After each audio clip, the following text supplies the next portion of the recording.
परेशान बिल्कुल मत होना कि अब ये कैसे करेंगे।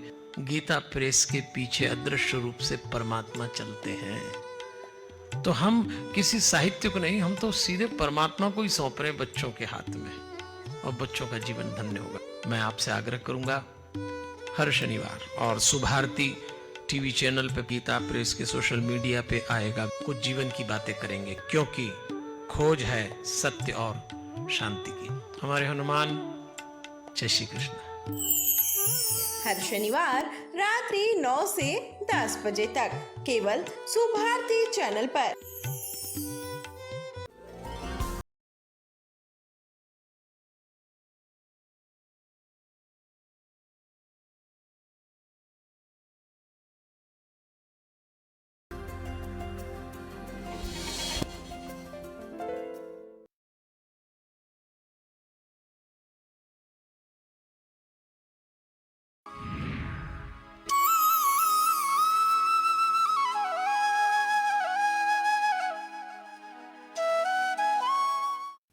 पवन तनय तुम एक आधारा,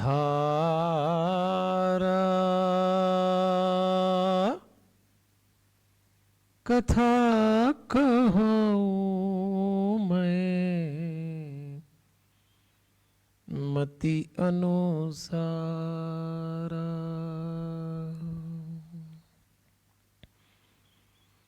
वक्रतुंड महाकाय सूर्यकोटि समप्रभ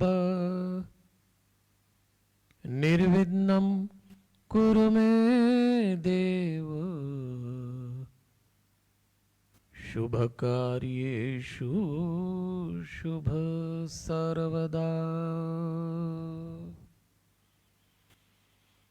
गुरुर्ब्रह्मा गुरुर्विष्णु गुरुर्देव महेश्वर,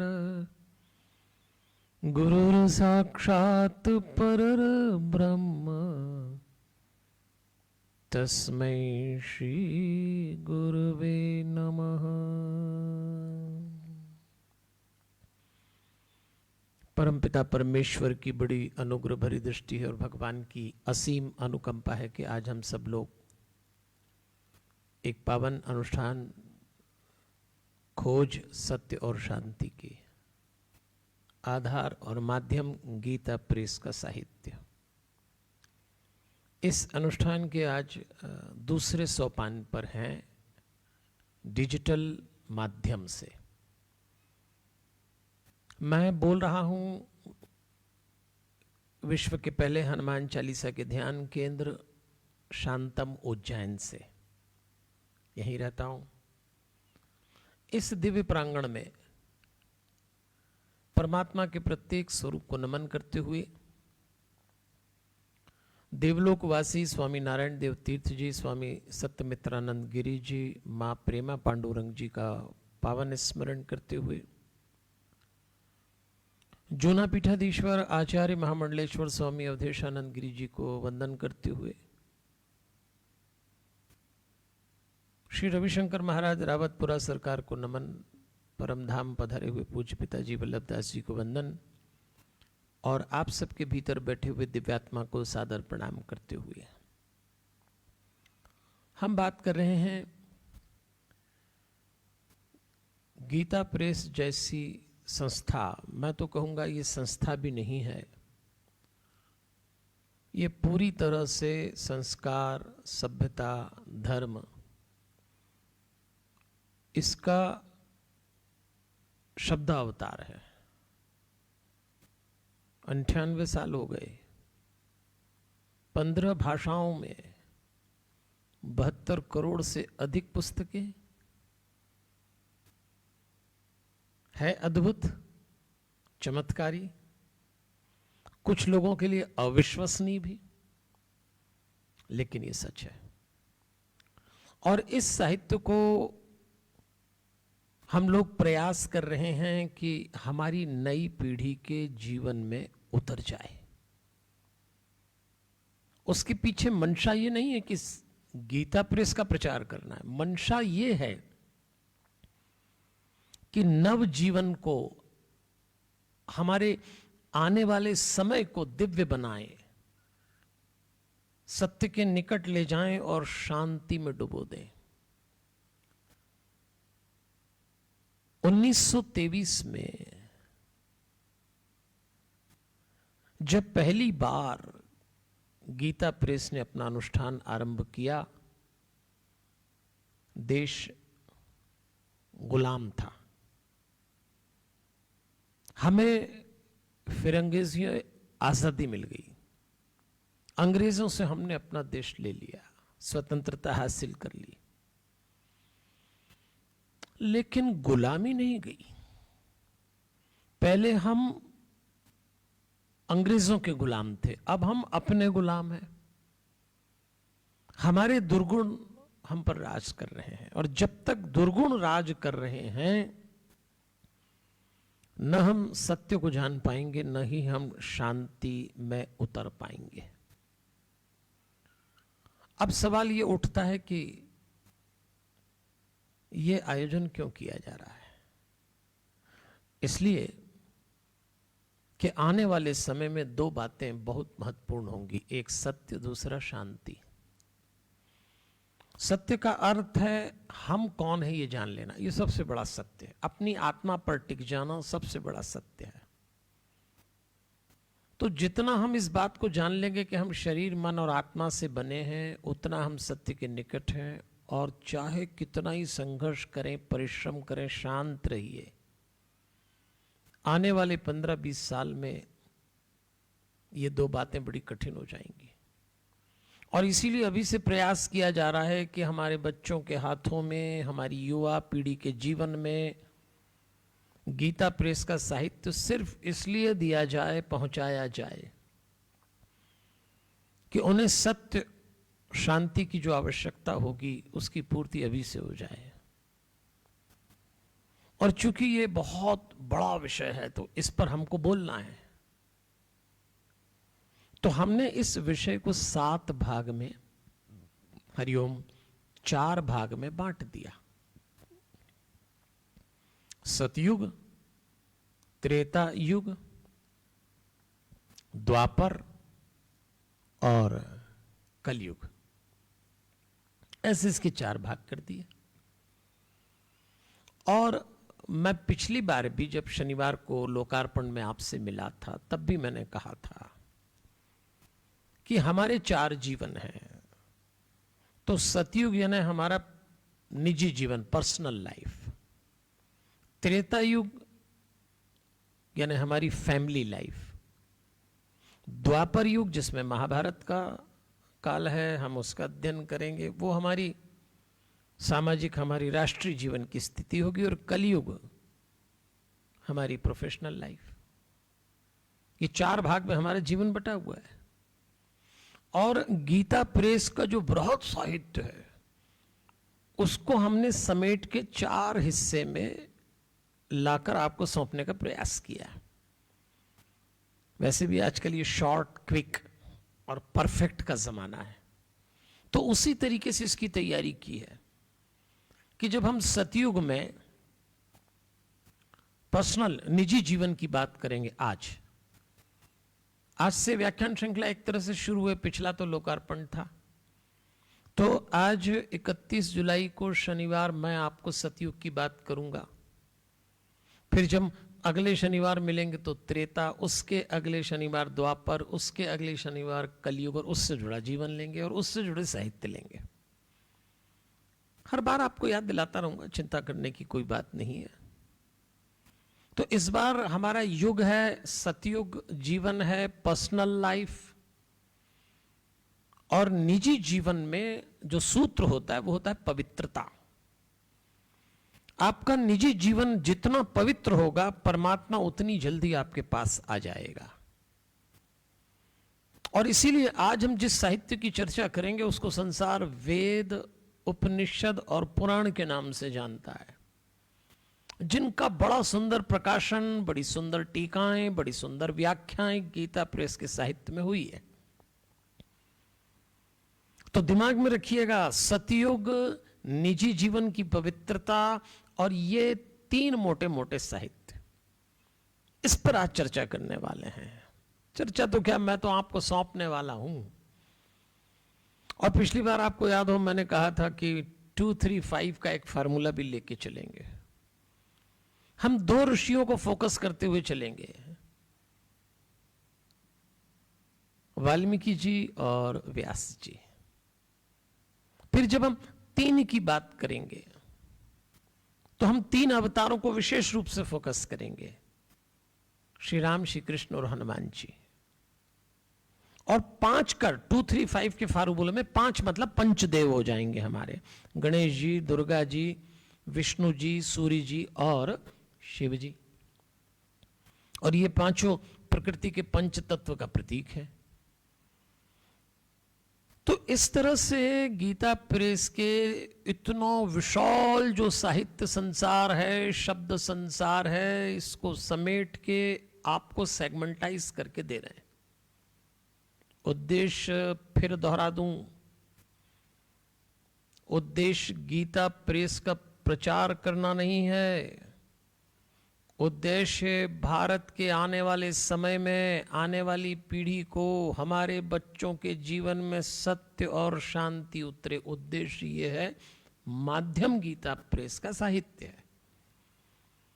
और इसीलिए क्रम से प्रति शनिवार रात को 9 से 10 हम मिल रहे हैं।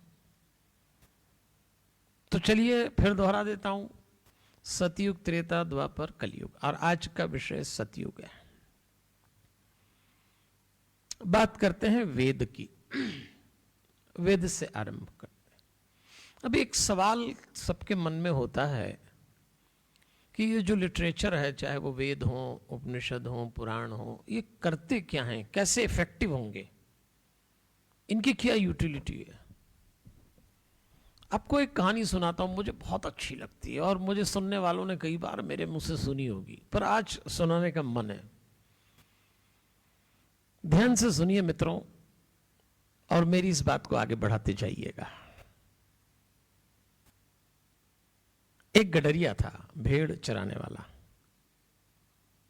जंगल में भेड़ चराने जाता तो उसका क्रम था कि वो भोजन करता, उसकी पत्नी गांव से, घर से भोजन लाती, भोजन करके थोड़ा विश्राम कर लेता। उस दिन उसकी पत्नी ने सूचना दी कि आज मैं भोजन लेकर नहीं आ रही हूं, तुम घर आ जाओ। उस गडरिये ने सोचा कि यदि मैं आज घर गया भोजन करने तो जंगल में मेरे भेड़ों की रक्षा कौन करेगा। तो उसकी नजर गई कि एक पेड़ पर लकड़हारा चढ़कर लकड़ी काट रहा था। गडरिये ने सोचा इसको कह देता हूं और मैं चला जाता हूं। तो वो जो गडरिया था वो उस पेड़ के पास गया जहां लकड़हारा चढ़कर लकड़ी काट रहा था और जोर से बोला, अरे भैया जरा सुनो। अच्छा, वो जो गडरिया था वो बहरा था, उसको सुना ही नहीं देता। तो बहरे गडरिये ने जोर से आवाज लगाई लकड़ी काटने वाले लकड़हारे को कि भैया जरा सुनो, नीचे आओ, मैं गांव जा रहा हूं भोजन करने, मेरे भेड़ों की रक्षा कर लोगे। संयोग से वो लकड़हारा भी बहरा था। अब बहरे ने बहरे को आवाज लगाई, सुनाई तो कुछ दी नहीं, पर 2-3 बार आवाज लगाई तो झल्ला कर उस लकड़हारे ने कहा, क्यों परेशान कर रहे हो भाई, जान न पहचान चले आए, चलो भागो यहां से, मुझे तुमसे कोई लेना देना नहीं। उसने हाथ से कहा भागो यहां से। बहरे गडरिये ने कहा वो कह रहा है कि जाओ तुम, मैं देख लूंगा, तो चला गया। और जब 2 घंटे बाद लौटा तो उसने विचार किया कि जरा भेड़ गिने, और गिनी तो बराबर थी। तो उसने कहा देखो भाई, आज के समय में भी ऐसे लोग हैं, इसने मेरे भेड़ों की रक्षा कर ली, तो मुझे इसको कुछ भेंट देना चाहिए। तो क्या भेंट दें? तो उसने एक भेड़ उठाई जिसकी टांग टूटी थी। उसने सोचा अब इस टूटी टांग की भेड़ का मैं क्या करूंगा, मेरे वैसे भी किसी काम की नहीं, इसी को दे देते। भेंट तो वही वस्तु दी जाती है जो अपने काम की ना हो, दूसरों को टिका दो, सब यही कर रहे हैं, तो उसने भी यही किया। टूटी टांग की भेड़ लेके गया, पेड़ के नीचे जोर से आवाज लगाई, अरे भैया नीचे आओ, मैं तुम्हें भेड़ भेंट करना चाहता हूं। लकड़हारे को फिर गुस्सा आई कि फिर चले आए तुम, लेकिन इस बार वो नीचे उतरा और जोर से बोला, क्यों परेशान कर रहे हो भाई, पहले भी आए अभी फिर आ गए, मुझे अपना काम करने दो।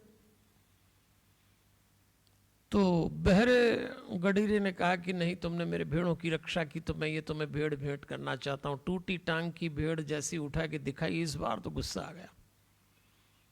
उस लकड़हारा ने जो बहरा था उसने कहा, मैंने तुम्हारी भेड़ की टांग नहीं तोड़ी, तुम मेरे पीछे क्यों पड़े हो। अब ये कह रहा है भेड़ भेंट में ले लो, वो कह रहा है भेड़ की टांग नहीं तोड़ी। दोनों लड़ने लगे। बहरे थे, लड़ते लड़ते सड़क पे आ गए। संयोग से उधर से घुड़सवार आ रहा था, वो था चोर। राजा के अस्तबल से घोड़ा चुरा के ला रहा। घोड़ा राजसी था तो इनको लगा ये पुरुष भी कोई राजसी है, तो इसी से निर्णय करा लेते हैं। तो दोनों ने घोड़ा पकड़ लिया और कहा, भैया आप फैसला कराओ, मैं भेड़ भेंट देना चाहता हूं, ये ले नहीं रहे। वो कह रहा है मैंने इनकी भेड़ की टांग नहीं तोड़ी, मेरे पीछे पड़े हुए हैं, आप फैसला करिए। उस चोर को लगा, क्योंकि संयोग से वो जो चोर था वो भी बहरा था, अब चोर को लगा कि घोड़ा इनका है और मैं पकड़ा गया। तो उसने कहा, यदि घोड़ा आपका है तो आप रख लीजिए, मुझे जाने दीजिए, अब चोरी नहीं करूंगा। अब भेड़ की समस्या निपटी नहीं, घोड़े की ओर खड़ी हो गई। उसने कहा, घोड़ा आप रख लो। तीनों लड़ने लगे और लड़ते लड़ते सड़क पे आ गए। उधर से उन्होंने देखा एक महात्मा जी चले आ रहे हैं। इन तीनों ने महात्मा जी को घेर लिया और महात्मा जी से पूछा कि आप हमारा निर्णय कर दे, मैं भेड़ भेंट करना चाहता हूं, ये लेना नहीं चाहते। मैंने इनकी भेड़ की टांग नहीं तोड़ी, ये जबरदस्ती मेरे पीछे पड़े हैं, और मैंने घोड़ा नहीं चुराया, घोड़ा इनका तो रख ले, मुझे जाने दे। महात्मा जी समझ गए ये तीनों बहरे हैं, एक दूसरे की बात नहीं समझ रहे। पर संयोग से महात्मा जी मौनी बाबा थे, उन्होंने मौन का संकल्प ले रखा। लेकिन महात्मा जी चूंकि महात्मा थे, और एक बात याद रखिए, धर्म, अध्यात्म, तप, तपस्या, चरित्र, इसकी जो भी शक्ति होती, जो ओज और तेज होता है, वो वाणी से नहीं निकलता, नेत्रों से निकलता है।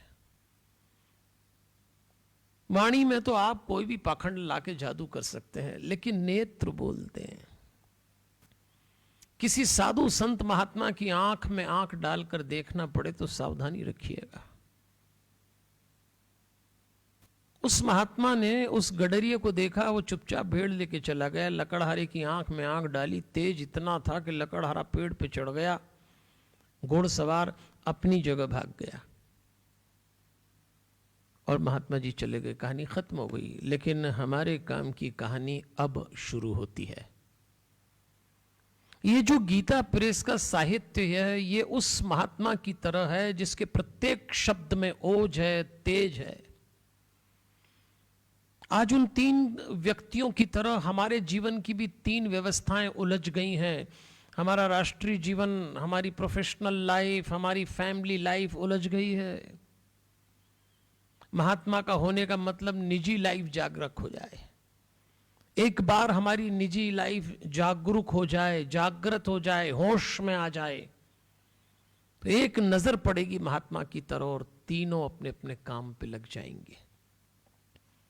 इसलिए इस साहित्य को आप कोई सामान्य साहित्य मत समझना। इस साहित्य से जब आप गुजरते हैं, जब आप पढ़ते हैं, इसको जीवन में उतारते हैं, तो ये संकेत बन जाता है, मार्गदर्शक बन जाता है, कुंजी बन जाता है आपके जीवन की कई अनसुलझी पहेलियों को सुलझाने के लिए।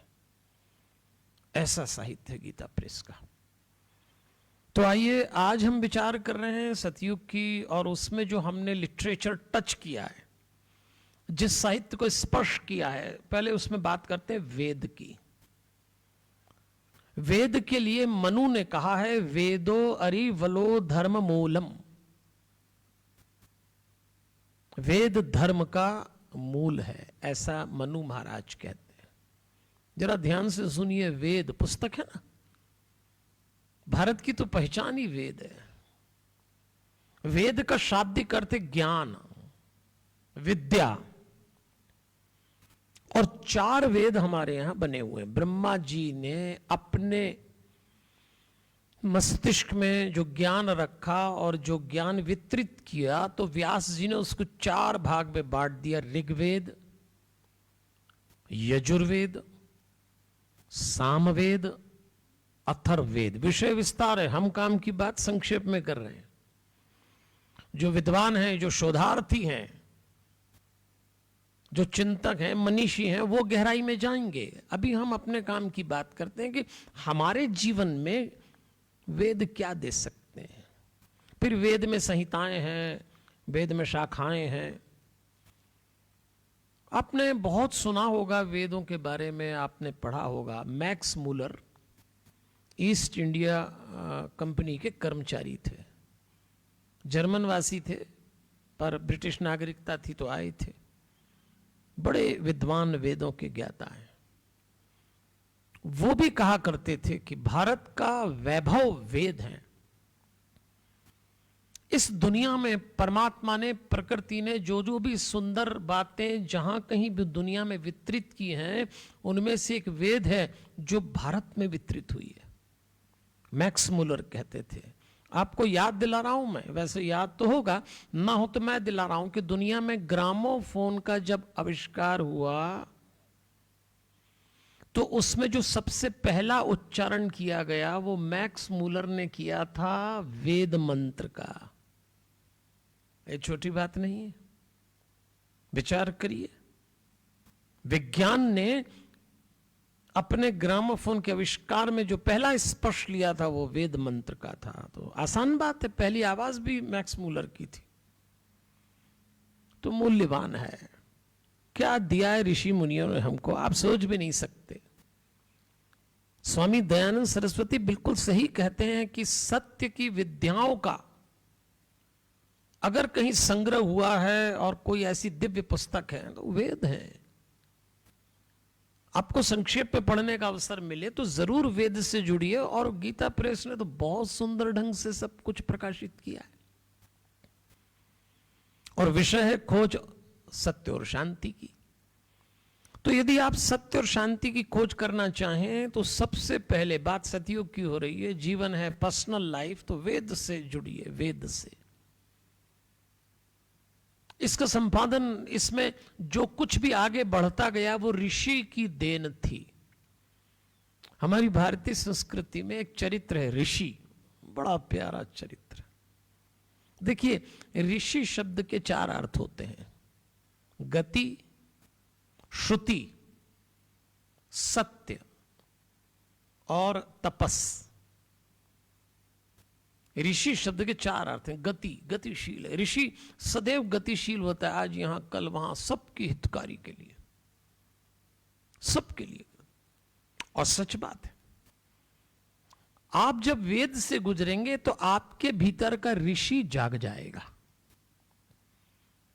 परमात्मा ने हमको मनुष्य बनाकर ऋषि की संभावना हमारे भीतर छोड़ दी है। और अब जो आने वाला समय है वो तो अत्यधिक गतिशीलता का समय है। सतत सक्रिय रहना ही सफलता की कुंजी है। निष्क्रियता पाप है, आलस्य है।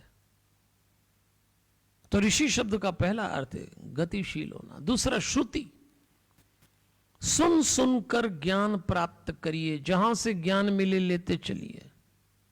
सत्य, जिसकी तो खोज हम कर ही रहे हैं। और चौथी तपस, मतलब तपस्वी, अनुशासित जीवन शैली। बहुत डिसिप्लिन में रहिए। इस महामारी के दौर में हम और आप एक बात सीख गए, जिसने अनुशासन तोड़ा, खुद के और दूसरों के जीवन की कीमत चुकाना पड़ी। अब ये तो हमारा सिलसिला चलता रहेगा, तो ऋषि की और व्याख्या आगे कभी करेंगे। सप्त ऋषि हैं, ऋषियों के 7 नाम हैं, 7 पद हैं, ये सब बात करेंगे। वेदों ने एक बात बहुत अच्छी सिखाई। ये देखो, हमारी संस्कृति प्रतीक की संस्कृति है। हमारे संस्कृति में प्रतीक बड़े महत्व रखते हैं, और यही प्रतीक जो वेदों में है हमारे पूजा के अंग बन गए। तो हम लोग जो पूजा पाठ करते हैं, इसमें जितने क्रम है वो सब प्रतीक बन के कहां से निकले? वेदों में निहित है।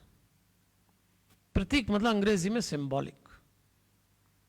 अपने से कोई भिन्न वस्तु हो और उसका प्रतिनिधित्व किया जाए, हिंदी में कहते हैं स्थापना। उसका सब्स्टिट्यूट यदि कोई बन जाए उसको प्रतीक कहते हैं। आपने देखा होगा कि कवि लोग अपनी बात को सरल बताने के लिए प्रतीक कहते हैं। चांद सा मुखड़ा, ये प्रतीक है, ये प्रतीक है। जीवन की गति जैसी हवा, ये प्रतीक है। कोई कहता है हवा में सुगंध है, ये सब प्रतीकात्मक बातें हैं। तो जो वेद है परम कवि ब्रह्मा की वाक्य रचना है, उसको कंपाइल किया था व्यास जी ने। तो जब आप वेद से अपने को जोड़ते हैं तो आपको कई प्रतीक मिलते हैं। देव, यज्ञ, प्रकाश, अंधकार। अब प्रकाश अंधकार कैसे प्रतीक है? प्रकाश अंधकार का मतलब ज्ञान और अज्ञान, आशा और निराशा, इसको भी प्रकाश अंधकार कहते हैं। ध्वज, रथ, चक्र, पीपल, कमल, ये सब प्रतीक आपको वेद में मिलेंगे। स्वस्तिक। और एक प्रतीक तो जीवन का बड़ा सुंदर है, ओम। अ, उ और म, ओम। ओम की चर्चा सबसे पहले यजुर्वेद में आई है, और यही ओम पहला शब्द है। इस पे तो खूब बात करेंगे हम लोग। मैं तो आज से परिचय करा रहा हूं आपका। ये ओम सद जाए और आप जो अपने चक्र हैं ओम का उच्चारण चक्रों पे करने लगे, ओम का उच्चारण अपने ध्यान में करें, आपको परिणाम मिलेगा। ओम का एक बहुत सरल सा अर्थ है रक्षक। इसलिए मैं तो जब कभी बच्चों से बात करता हूँ, नई पीढ़ी से बात करता हूँ, तो मैं कहता हूँ चलो बहुत ज़्यादा कर्मकांड ना करो, पर सुबह उठते समय, रात को सोने के पहले ओम का उच्चारण नाभि पे ही कर लो। ओम का उच्चारण दोनों बाहों के बीच में आज्ञा चक्र पे कर लो। इसी वेद में जब ओम की बात आती है तो मंत्र की भी बात आती है। देखिए, सामान्य रचना को श्लोक कहते हैं और वैदिक रचना को मंत्र कहते हैं। मननात् मंत्र, ये इसका शाब्दिक अर्थ है। मनन करने से विषय और शब्द मंत्र बन जाते हैं। तो ये सब मिलते हैं हमको वेद में। मैं सिर्फ आपका परिचय करा रहा हूं कि जब ये नई पीढ़ी के बच्चे पूछते हैं कि वेद है क्या, वेद से मिलता क्या है, आप देखिए वेद से क्या नहीं मिलता, और उसको बहुत सरल ढंग से अच्छे से समझा के गीता प्रेस के लिटरेचर में आप पाएंगे। जनस्य गोपा अजनिष्ट जागृवि, अनिष्ट जागृवि। अब क्या अर्थ है इसका, सुनिए। जनता को जागरूक व्यक्ति ही समझा सकता है, ये वेद की सूक्ति है। जनता को जागरूक व्यक्ति ही समझा सकता है। अगर आपके पास नेतृत्व जो होना चाहिए, राष्ट्र का हो, समाज का हो, परिवार का हो, आपको पहले जागरूक होना पड़ेगा। ये जो अभियान आप देख रहे हैं 2 वर्ष तक जो चल रहा है, ये प्रत्येक मनुष्य को होश में लाने के लिए, जागरूक करने के लिए किया जा रहा है। तो वेद कहता है मां भे मां सम्मिवथा। वेद कह रहा है कि तुम न तो डरो और न घबराओ। क्या बढ़िया बात है। न डरो न घबराओ, जो काम करो पूरे होश से करो, पूरी शांति के साथ करो। जरा सा काम आया हम लोग उद्विग्न हो जाते हैं, परेशान हो जाते हैं, बेचैन हो जाते हैं। तो ये ना करें, बहुत अच्छे से करिएगा, बहुत अच्छे से समझ के। इसलिए ऐसा कहा गया है। आइए, मैंने बहुत संक्षेप में आपका वेद से परिचय करा दिया। अब उपनिषद की बात करते हैं, क्योंकि हमने सतयुग का लिटरेचर लिया ना आज। आपने नाम तो सुना है उपनिषद, वेदांत, वेद का अंतिम भाग। उपनिषद का शाब्दिक अर्थ है उप मतलब निकट यानी पास में, और निषद यानी बैठना। गुरु के पास बैठकर जो ज्ञान प्राप्त किया जाता है वो उपनिषद बन जाता है। और एक बात आपसे कहना चाहूंगा, गीता प्रेस का साहित्य गुरु की भूमिका में है। सच बताता हूं, अगर आप उसको गहराई से पढ़ लें तो वो पुस्तक, वो साहित्य, वो पंक्तियां, वो शब्द, वो भाव और वो अर्थ ही आपके गुरु बन जाते हैं। तो जब हम उपनिषद पढ़ते हैं तो हमारे हिंदू संस्कृति, भारतीय जीवन के रीति रिवाजों से हम बहुत अच्छे ढंग से परिचित हो जाते हैं। उपनिषदों में विषय की जो प्रस्तुतिकरण की गई उसकी भावना बड़ी वैज्ञानिक है, बड़ी तार्किक है। इसीलिए ऐसा कहा गया है कि मुख्य उपनिषद तो 13 है, यूं 108 की भी संख्या कही गई, और बड़े अद्भुत ढंग से लिखा है। सत्यमेव जयते नानरतम, ये उपनिषद का वाक्य है, मुंडकोपनिषद का। सत्यमेव जयते नानरतम। अब जरा ध्यान से सुनिए, ये तो सबको मालूम है सत्य की विजय होती है, लेकिन ऋषि ने एक शब्द और जोड़ दिया, नानरतम, असत्य की नहीं। बात को पूरे दबाव के साथ पेश किया गया है। असत्य की कभी जीत नहीं होती। इसी उपनिषद में, कठोपनिषद में एक बड़ी प्यारी कथा आती है, वो आज मैं आपसे कहना चाहता हूं। कथा है नचिकेता की। यह संसार का पहला साधक माना गया है, नचिकेता। हम सबके भीतर एक नचिकेता है। लक्ष्य क्या होता है, ज्ञान क्या होता है, मनुष्य की अंतिम उपलब्धि क्या होना चाहिए और कैसे मिलती है, किसी भी मनुष्य को उत्कर्ष कैसे मिलता है, 100% सक्सेस कैसे मिलती है, नचिकेता उसका प्रतीक है। नचिकेता का शाब्दिक अर्थ है न जानने वाला। तो जानने का प्रयास करना चाहिए। तो चलिए चलते हैं इस कथा में जो कठोपनिषद में आती है। दुनिया का पहला साधक नचिकेता। वाजश्रवस इसके पिता थे। वाजश्रवस ऋषि थे। उन्होंने एक बहुत बड़ा यज्ञ किया। पिता के उस यज्ञ में बहुत सारे लोग आए और उन्होंने बहुत दान किया। उसमें बहुत सारी गौ दान करी। नचिकेता ने देखा कि मेरे पिता जिन गायों का दान कर रहे हैं वो कृशकाएं हैं, हड्डियां निकल गई, थनों में दूध नहीं है, छूले तो खून निकल आए। ये गाय अगर दान करेंगे तो जो दान ले रहा उसको तो सेवा करना पड़ेगी, उसको तो कुछ मिला नहीं। मेरे पिता एक औपचारिकता पूरी कर रहे हैं दान की। बहुत सारे लोग करते हैं आज भी। दान का अर्थ एक ऐसी फॉर्मेलिटी जिससे पुण्य मिले। और एक बात आज ही साफ कर लें कि दुनिया में 2 बीज ऐसे होते हैं जिनकी भ्रूण हत्या नहीं होती। ये गलती मत कर लेना कि दान से पुण्य मिलता है। दान से सदकार्य पूरा होता है। पाप और पुण्य 2 ऐसे बीज हैं जिनकी भ्रूण हत्या नहीं होती। पाप बोएंगे पाप उगेगा, पुण्य बोएंगे पुण्य उगेगा, कटेगा नहीं। नचिकेता अपने पिता के पास जाके कहता है, छोटा सा बालक, पिताजी मैं कुछ कहना चाहता हूं। पिता झल्ला गए, अभी चुप रहे, अपना काम पे लग गए, व्यस्त थे। फिर इसने कहा, फिर कहा, फिर कहा, और जैसे ही टोका, क्या बात है? पिता ने पूछा, कहें आप ये जो गाय दे रहे हैं ये तो बिल्कुल मृत्यु के कगार पे खड़ी हैं, किसको दे रहे हैं ऐसी गाय? और उसने कहीं एक बात कह दी, तो क्या आप मुझे भी दान कर देंगे? और अगर कर रहे हैं तो किसको कर रहे हैं? पिता भी गुस्से में तो तुरंत कह दिया, जा मैं तुझे मृत्यु को दान करता हूं, यमराज को। आवेश में वाणी संयम चला जाता है। नचिकेता भी अपने ही पिता का पुत्र था। उसने कहा ठीक है, आपने दान किया, मैं चल दिया, और यमराज के द्वार पहुंच गए। कथा थोड़ी लंबी है, मैं संक्षेप में सुना रहा हूं, आप अपने काम की बात निकाल लेना।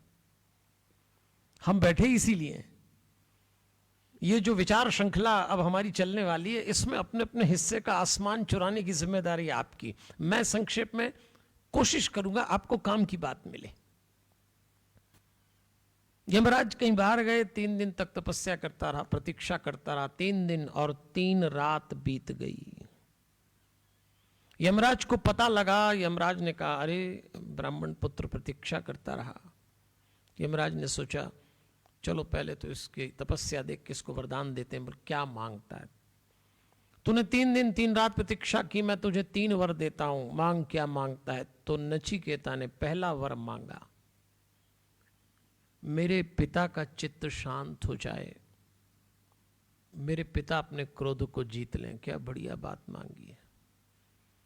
हम लोग बहुत जल्दी क्रोधित हो जाते हैं आजकल, शॉर्ट टेम्पर्ड हैं, जरा जरा सी बात पे गुस्सा आता है, और फिर शांति कहां से मिलेगी। और खोज किसकी चल रही है? सत्य और शांति की। शांति हर हालत में मिलना चाहिए। किस स्तर तक लोग अशांत होते हैं। नचिकेता कहता है यमराज जी महाराज, दूसरी बात, मुझे वो विद्या दीजिए जिससे स्वर्गलोक प्राप्त होता है, जिससे लोग अमर हो जाते हैं, वो विद्या दीजिए। यमराज ने कहा ये तो छोटी सी बात है, दे देंगे। और तीसरा वर वो मांगता है, मुझे आत्म तत्व का सम्यक ज्ञान दीजिए। अब मैं इसको सरल करके बता रहा हूं। सीधी सी बात है, नचिकेता ने यमराज से कहा मैं आत्मा को जानना चाहता हूं, और यही सबसे बड़ा सत्य है। ये मैं आपको दोहराता रहता हूं।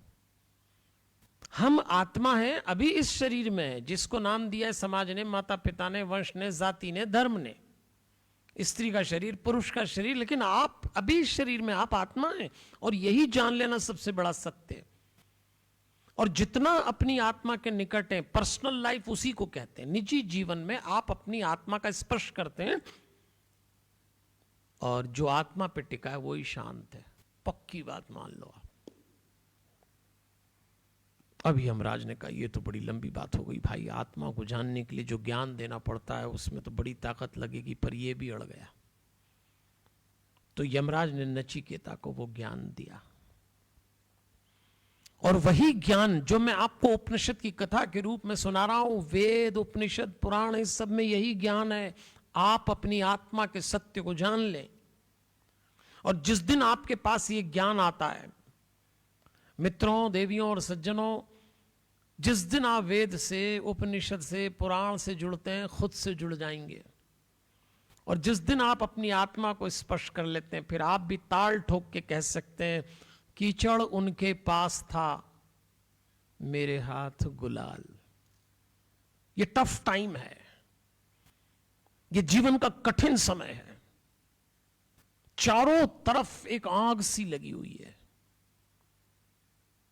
हर क्षेत्र में, राजनीतिक हो, सामाजिक हो, राष्ट्रीय हो, परिवार का हो। ऐसे में गीता प्रेस के साहित्य से जब आप वेद, उपनिषद, पुराण से गुजरेंगे तो क्या मिलेगा आपको? आप कुछ अलग व्यक्ति हो जाएंगे। नचिकेता की तरह हरिओम आपको ज्ञान प्राप्त होगा, और आप कह सकेंगे कि कीचड़ उनके पास था, मेरे हाथ गुलाल, और जो भी जिसके पास था उसने दिया उछाल। आपके पास ज्ञान, प्रेम, अपनापन, करुणा, दया, धर्म, आत्मा, इसका गुलाल होगा दुनिया के पास कीचड़, वो वैमनस्य फैलाएंगे, वो वासना, हिंसा, उनको जो करना करें, लेकिन हम तो गुलाल उड़ाएंगे। और इस समय तो आपके पास सबसे बढ़िया गुलाल है, गीता प्रेस का साहित्य। इसलिए जुड़िए, ये जीवन का साहित्य है। आप जुड़ेंगे, आप व्यक्ति कोई और होते चले जाएंगे। और चलिए आज ही हम पुराण को भी स्पर्श कर लें। मैंने आपसे वेद की भी बात करी, 4 वेद बताए, फिर वेदांत की बात करी, उपनिषद की बात करी, और अब हम करते हैं पुराणों की बातचीत थोड़ी। 18 पुराण हैं। पुरानी कथाएं आख्यायिकाओं के माध्यम से, आख्यायिकाओं का मतलब एक ऐसी कथा जिससे शिक्षा मिलती हो, गद्यबद्ध रचना हर पुराण में अपने ढंग से मिलती है। और पुराणों की विशेषता यह है कि इसका समूचा साहित्य हमारे सामाजिक, राष्ट्रीय, पारिवारिक, व्यावसायिक और निजी जीवन की गतिविधियों पर प्रकाश डालता है। जब आप पुराण पढ़ें तो ऐसा लगता है दर्पण से गुजर रहे हैं। 10 लक्षण बताए हैं पुराणों के, और पुराण ने समूची मानवता को लाभ पहुंचाया, किसी एक धर्म को नहीं, समूची। क्योंकि इसकी जो शैली है बड़ी सरस है, बड़ी सरल है, और एक पुराण तो बड़ा ख्यात है, श्रीमद् भागवत महापुराण, जिसके नायक श्री कृष्ण है। ये 5वां पुराण है 18 में से। ये सब सुनते चलेंगे, इसीलिए बैठे हैं अपन। ये तो आज आरंभ हो रहा है। मैं आपको इनविटेशन दे रहा हूं, आज का सेशन ही है। और आप जुड़िए पुराणों से। आप पाएंगे कि पुराणों में हर बात का समाधान है। आपके जीवन में कोई तनाव चल रहा हो, कोई कंफ्यूजन चल रहा हो, आप भ्रम में डूबे हो, आप अशांत हो, गुजर जाइए पुराण से। और जैसे ही आप पुराण पढ़ते हैं, सुनते हैं, समझते हैं, जीवन में उतारते हैं, आपकी पॉजिटिविटी बढ़ जाती है। पुराण पॉजिटिविटी का पर्याय है, ऐसा मेरा मानना है। हम सब पॉजिटिविटी की तलाश में हैं। सत्य और शांति, ये पॉजिटिविटी है। और कई बार लोग हमसे पूछते हैं, पंडित जी पॉजिटिविटी क्या होती? तो मैं एक बात कहना चाहूंगा, पुराण पढ़ो, आपको महसूस होगा पॉजिटिविटी क्या होती। लोगों ने फेंके तो जो पत्थर हम पर, लोगों ने फेंके थे जो पत्थर हम पर, हमने उन्हें जोड़कर घर बना लिया। यह है पॉजिटिविटी। लोग अपना काम करेंगे, आप गुजरिए तो सही साहित्य से। तो जो कर्मकांड की थोड़ी नीरसता थी ना, पूजा पाठ कर्मकांड से, वो नवदा भक्ति की सरसता में बदला पुराणों ने। इसलिए पुराण अद्भुत हो गए। विश्व बंधुता, उदारता, समझ, होश, जागृति, इस सब का परिणाम है पुराण। 18 पुराण है, हर पुराण का एक नायक है। और इसका संपादन, इसका संकलन व्यास जी ने किया था। आप में से जो लोग चित्रकारी के बारे में थोड़ा सा जानते हैं, वो जानते हो एक कोलाज होता है। कोलाज का अर्थ होता है एक चित्र इधर से लगाया, आधा इधर से लगाया, पूरा इधर से लगाया, और एक कोलाज बन जाता है। पुराण ऐसे ही, हर पुराण में कुछ यहाँ की कथा, कुछ वहाँ की कथा। हर पुराण में शिव कथा मिल जाएगी, देवी की मिल जाएगी, राम कथा मिल जाएगी, हनुमान जी की आ जाएगी। एक कोलाज है। और व्यास जी ने बहुत अच्छे से सब कुछ संपादन किया इनका। तो देवियों और सज्जनों, हम जो बात कर रहे हैं वो बात ये है कि कैसे हमने इस पूरे साहित्य को अपने 4 जीवन में बांटा। आज का जीवन निजी जीवन था। आज हमने सतयुग की बात की। सतयुग में हमने वेद, उपनिषद, पुराणों को जानने का प्रयास किया। इतना ही कि हमारा जीवन में काम आए। आगे आप करते रहना। आपको पढ़ना हो, समझना हो, सुनना हो, आप गुजरिए गीता प्रेस के साहित्य से। तो हम सब चाहते हैं मनुष्य हैं, हमारे जीवन में सत्य उतरे, हम शांत हो। और शांत होना हमारा जन्म सिद्ध अधिकार है। तो चलिए, अगले शनिवार यानी 7 अगस्त को जब हम मिलेंगे तो हम बात करेंगे त्रेता युग की। और उसमें बात आएगी पारिवारिक जीवन, फैमिली लाइफ की। और उसमें हम वाल्मीकि रामायण, रामचरितमानस, हनुमान चालीसा, इनको फोकस करेंगे। मैंने आपसे कहा ना, ये तो इतना विशाल है। मैं कंपाइल कर रहा हूं, जैसे व्यास जी ने ब्रह्मा जी के विशाल उसको लेके कंपाइल किया। मैं व्यास जी जैसी कक्षा तो नहीं रखता। क्या मेरी हैसियत है, छोटा सा व्यक्ति हूं, हनुमान जी का बहुत छोटा सा भक्त हूं।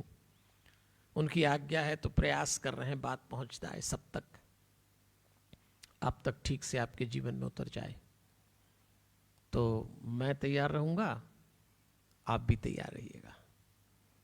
गीता प्रेस के अद्भुत साहित्य को जीवन से जोड़ने के इस अनुष्ठान में 7 अगस्त को हम फिर मिलेंगे। तब तक के लिए खुश रहिए, खुश रखिए। भगवान से प्रार्थना है मेरे जीवन में जो जो भी सुख आए वो सब आपके जीवन में आए, और मेरे जीवन में जो भी दुख आए हैं वो एक भी आपके जीवन में ना आए।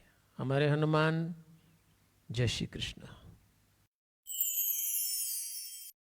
नमस्कार। गीता प्रेस की स्थापना के 100 वर्ष पूर्ण हो रहे हैं। इसके लिए गीता प्रेस से जुड़े सभी बंधुओं को बहुत बहुत शुभकामनाएं। आज से 100 वर्ष पूर्व श्रीमान हनुमान प्रसाद जी पोद्दार, श्रीमान जयदयाल जी गोविंद का एवं घनश्याम प्रसाद जी जालान आदि लोगों ने मिलकर इस संस्थान की स्थापना की थी। पिछले 100 वर्षों में इस संस्थान ने हिंदू धर्म के साहित्य को प्रकाशित करने का प्रशंसनीय कार्य किया है।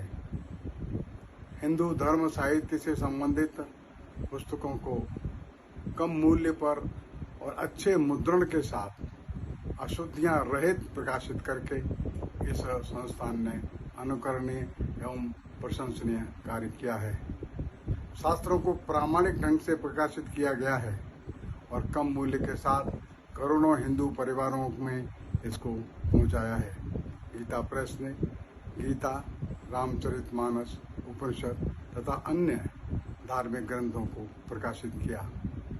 बच्चों के जीवन में अच्छा योग्य परिवर्तन हो, इसलिए बच्चों के लिए उपयोगी पुस्तकें, गृहस्थों के लिए, महिलाओं के लिए, युवकों के लिए अच्छे साहित्य का प्रकाशन इस गीता प्रेस ने किया है।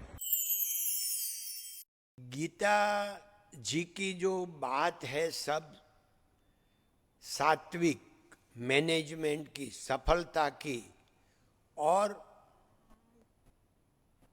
कर्मफलनी इच्छा नो त्याग, ये सब हमारे जनरेशन में आ जाए, हमारा जनरेशन में, तो हमारा जनरेशन टू जनरेशन सफलता जो मिली है वो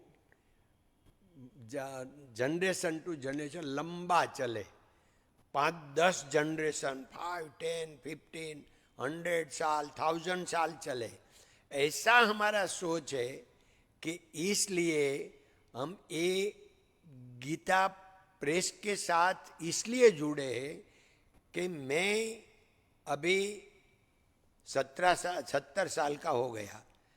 इतना सात्विक, इतना अच्छा, इतना मैंने दूसरी जगह कहाँ मेरे को नहीं मिली। होगा बहुत अच्छा होगा, मैं तो बहुत संत महात्मा को मिला, मैं पूज्य डोंगरे जी महाराज का बहुत प्रभाव में हूँ। तो ये तो बाद में मालूम पड़ा कि डोंगरे जी महाराज के साथ गीता प्रेस का भी इतना ही वो क्लोजनेस था। तो हम तो यंगस्टर को यही मैसेज देते हैं कि अभी आपको कंफ्यूजन है कि मैं क्या करूं, मेरा जीवन कैसे बने, मेरी सफलता कैसे मिले। भाई सफलता पहले समझो, सफलता એટલે क्या पैसा मिल गया तो सफलता आ गई? नहीं, जीवन जीने की जड़ी बूटी अगर मिल गई वो ही सफलता है। अब जैसे भी है आप, जैसा भी है, जितना भी है, उसमें अगर आप हैप्पीनेस कितना रहते हो वो ही तो सफलता है। तो हमारा जनरेशन को यही मैसेज देने के लिए एक गीता बहुत बड़ी जड़ी बूटी है। गीता प्रेस ज्ञान रथ ऐप पाएं ज्ञान और पुस्तकें बिल्कुल मुफ्त। जिज्ञासा आपकी, खोज सत्य की। इस सप्ताह का प्रश्न, गीता प्रेस गोरखपुर की स्थापना किस सन में हुई? सन 1920 में, सन 1921 में, सन 1922 में या सन 1923 में? आप अपना उत्तर 3 अगस्त तक भेजें। इस प्रतियोगिता में भाग लेने के लिए आपको गीता प्रेस के ज्ञान रथ ऐप को गूगल प्ले स्टोर में जाकर tinyurl.com/gyanrath डाउनलोड करें और इस प्रतियोगिता में भागीदार बने। ज्ञान रथ पर सवार हो, पाए ज्ञान। बहुत बात कर ली, अब गीता, रामायण और अपने धर्म और पथ प्रदर्शकों के बारे में जाने और पहचाने अपनी मुट्ठी की ताकत को। कल करे सो आज कर, आज करे सो अब, तो देर किस बात की।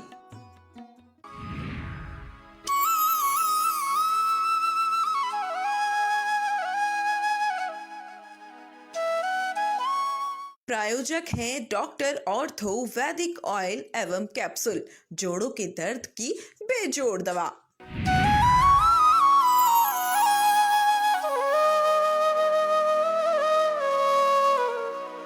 रूप रूप मंत्र आयुर्वेदिक face cream and face wash. इसकी आयुर्वेदिक देखभाल आपको दे pimples, wrinkles, blackheads, dull skin और डेड स्किन जैसी हर प्रॉब्लम से रिलीफ। डाबर लाल दंत मंजन ये सड़न और बदबू पैदा करने वाले जर्म से लड़ता है और रखता है आपके दांतों को स्वस्थ और जड़ से मजबूत। डाबर लाल दंत मंजन, स्वस्थ मसूड़े, मजबूत दांत। रूप मंत्र आयुर्वेदिक face cream and face wash. इसकी आयुर्वेदिक देखभाल आपको दे pimples, wrinkles, blackheads, dull skin और डेड स्किन जैसी हर प्रॉब्लम से रिलीफ। डाबर लाल दंत मंजन ये सड़न और बदबू पैदा करने वाले जर्म से लड़ता है और रखता है आपके दांतों को स्वस्थ और जड़ से मजबूत। डाबर लाल दंत मंजन, स्वस्थ मसूड़े, मजबूत दांत। भागवत प्रवक्ता परम पूज्य देवी दीपेश्वरी बाईसा जी की मधुर वाणी में श्रीमद् भागवत ज्ञान गंगा कथा एवं यज्ञ का भव्य आयोजन। स्थान श्री कालका माता मंदिर, तहसील ताल, जिला रतलाम, मध्य प्रदेश में दिनांक 2 से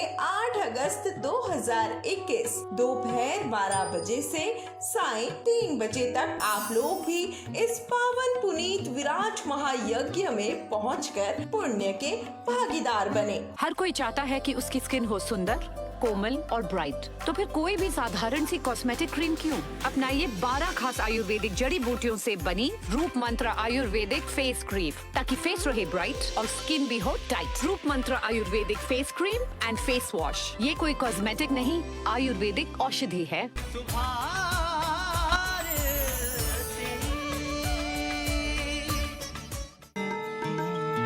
महामंडलेश्वर स्वामी मुकेशानंद गिरी जी महाराज के मुखारविंद से सुखी जीवन प्रवचन और दिव्य प्रसाद वितरित समारोह एवं गुरु मंत्र दीक्षा हर रविवार श्री प्रेम धाम आश्रम में।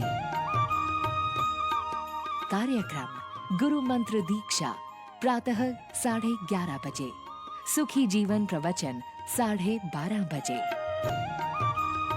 सत्संग के दौरान ही दिव्य प्रसाद